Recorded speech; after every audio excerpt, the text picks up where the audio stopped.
ಅದು ಈಗ ನೀವು ಕೆಳಗಡೆ ನಡೀರಿ. ನೀವ್ ಹೇಳಿದ್ರಿಂದ ನಾವು ಹೋಗೋದು. ಅನಿ, ಹೌದು, ಸ್ವೀಟ್ಸ್ ಯಾಕೆ ಇಟ್ಟಿದ್ಯಾ ಮಮ್ಮಿ? ಅದು ತಿನ್ನೋಕೆ. ಈಗ ನೀವು ಹೋಗಿ ಆಟ ಆಡ್ಕೊಳ್ಳಿ.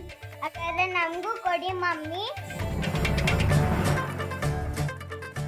ನಿಮ್ಗೆ ಕೆಳಗಡೆ ಇಟ್ಟಿದ್ದೀನಿ, ನಾನು ಬಂದು ಕೊಡ್ತೀನಿ, ನಡೀರಿ. ಅದನ್ನ ಯಾಕೆ ತಿನ್ಬಾರ್ದು? ಯಾರಿಗೆ ಇಟ್ಟಿದ್ಯಾ? ಅದು ನಿಮ್ ಪಪ್ಪ ಮತ್ತೆ ಹಾಗಾದ್ರೆ ನಾವೆಲ್ಲ ಬಂದು ತಿನ್ಬೋದಾ? ನಿಮ್ಗೆ ಕೆಳಗಡೆ ಇಟ್ಟಿದ್ದೀನಿ, ಅದನ್ನ ತಿನ್ನಿ. ಇಲ್ಲ, ನನಗೆ ಅದೇ ಬೇಕು.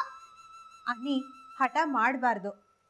ನೀನ್ ಹೇಳಲೇ ಇಲ್ಲ ಯಾಕೆ ಹೂವ ಎಲ್ಲ ಹಾಕಿದ್ಯಾ ಅಂತ. ಮಮ್ಮಿ, ನಮ್ ರೂಮ್ಗೂ ಇದೇ ತರ ಮಾಡಿ, ಸೂಪರ್ ಆಗಿದೆ. ಏನ್ ಮಾಡ್ತಾ ಇದ್ದೀರಾ? ಹಾಗೆ ಮಾಡ್ಬಿಡಿ, ಹಾಳಾಗುತ್ತೆ ಕಣೋ. ಏಯ್ ಐಶು, ಬಾಯಿಲಿ ನಿಮ್ಗೆ ಒಂದ್ಸರಿ ಹೇಳಿದ ಅರ್ಥ ಆಗಲ್ವಾ? ಓಕೆ.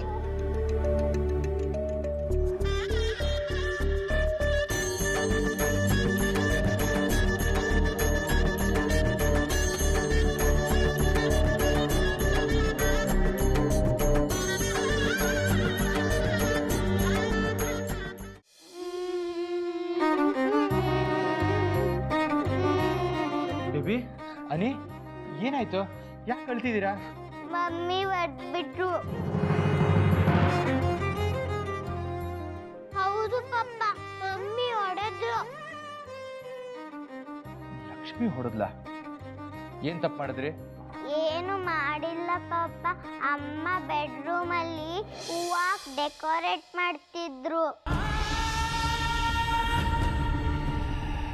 ಏನಕ್ಕೆ ಅಂತ ಕೇಳಿದ್ವಿ ಪಪ್ಪ, ಅದಕ್ಕೆ ಹೊಡೆದ್ಬಿಟ್ರು.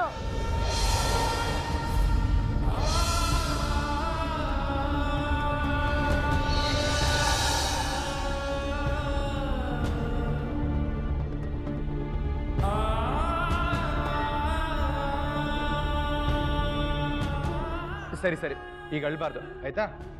ನಾನು ಮಮ್ಮಿ ಹತ್ರ ಮಾತಾಡ್ತೀನಿ ಬನ್ನಿ.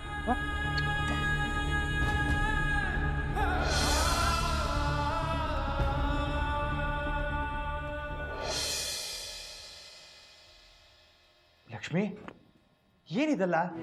ಏನ್ ಮಾಡ್ತಿದ್ದೆ ನೀನು? ಇವತ್ತು ನಿಮ್ಮ ಮತ್ತೆ ಮೀರಾ ಶಾಂತಿ ಮುಹೂರ್ತ.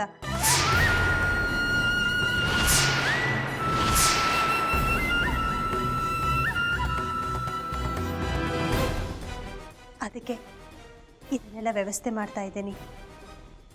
ಇದನ್ನೆಲ್ಲ ಯಾರನ್ನ ಕೇಳಿ ಮಾಡ್ತಿದ್ಯಾ? ಯಾರನ್ನೂ ಯಾಕೆ ಕೇಳಬೇಕು? ಹೊಸದಾಗಿ ಮದುವೆ ಆದಮೇಲೆ ಇದನ್ನೆಲ್ಲ ಮಾಡಬೇಕು ಅಂತ ನನಗೆ ಅರ್ಥ ಆಗಲ್ವಾ? ಲಕ್ಷ್ಮಿ, ಇಲ್ಲಿವರೆಗೂ ನನ್ನ ಈ ಜೀವನನ ನಿನ್ನ ಸಂತೋಷವಾಗಿ ಕಳೆದಿದ್ದೀನಿ. ಈಗ ಅದನ್ನೆಲ್ಲ ಮರೆತು ಇನ್ನೊಂದು ಹೆಣ್ಣಿನ ಜೊತೆ ಹೇಗೆ ಸಂಸಾರ ಮಾಡೋದಕ್ಕೆ ಸಾಧ್ಯ ಹೇಳು?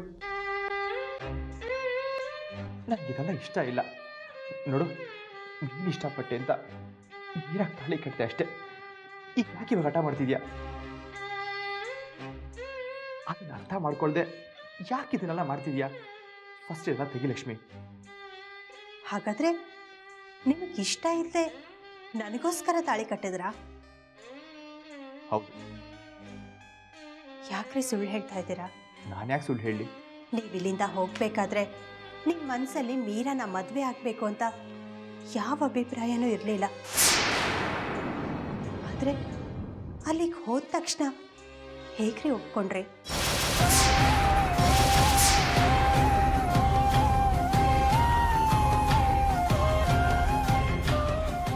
ಇಷ್ಟ ಇಲ್ಲ ಅಂದಿದ್ರೆ ವಾಪಸ್ ಬರಬೇಕಿತ್ತು ಅಲ್ವಾ?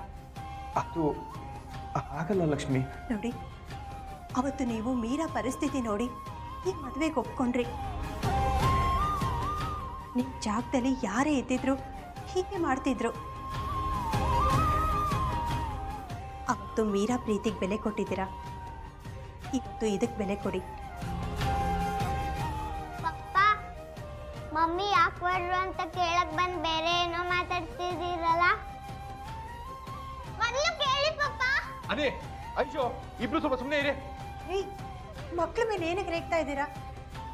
ನೀನು ಯಾವ ಕಾರಣಕ್ಕೆ ಕೋಪ ಮಾಡ್ಕೊಂಡಿದ್ಯೋ ಅದೇ ಕಾರಣಕ್ಕೆ ನಾನು ಕೋಪ ಮಾಡ್ಕೊಂಡಿದ್ದೀನಿ. ನಿನ್ನ ಮನಸ್ಸಲ್ಲಿ ಏನು ನೋಡ್ತಿದ್ಯೋ ಅದೇ ನನ್ನ ಮನಸ್ಸಲ್ಲಿ ಓಡ್ತಿದೆ.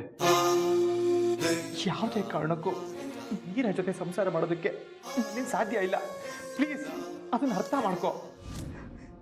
ನೋಡಿ, ಮೀರಾ ಏನು ಈ ಮನೆ ಕೆಲಸದವಳಲ್ಲ. ನೀವು ಅವಳಿಗೆ ಬರೀ ತಾಳಿ ಕಟ್ಟಿದ್ರೆ ಸಾಕಾಗಲ್ಲ. ಅವಳು ನನ್ನ ಹಾಗೆ ಹೆಂಡತಿ ಅನ್ನೋ ಸ್ಥಾನಮಾನ ಕೊಡಬೇಕು ತಾನೆ.